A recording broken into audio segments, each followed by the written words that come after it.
10वीं सदी का अंदलुस मौजूदा स्पेन।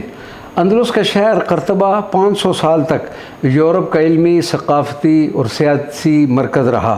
शहर के अंदर 37 कुतुब खाने थे, लातादाद कुतुब फरोश, 800 पब्लिक हम्माम और 600 मस्जिदें थीं, 150 हॉस्पिटल, 600 सराय, 80,000 दुकानें, 1,30,000 मकान और 10,000 आलीशान इमारतें थीं।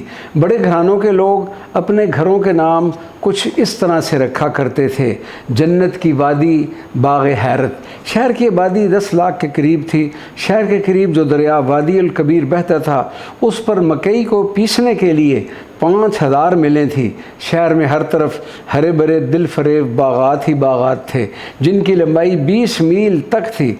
शहर के पास एक पहाड़ी पर इतने फूल लगाए गए थे कि उसका नाम फूलों वाली पहाड़ी इख्तियार कर गया था। यूरोप में कुर्तबा सबसे पहला शहर था जहाँ सड़कों पर रोशनी का इंतज़ाम इतना अच्छा था कि रात के वक्त इंसान 10 मील तक बड़े आराम से चहलकदमी कर सकता था। ये 10वीं सदी ईस्वी की बात है, जबकि लंदन में 700 साल के बाद सड़कों पर रोशनी के लैंप लगाए गए और पेरिस में लोग उस वक्त कीचड़ में चला करते थे।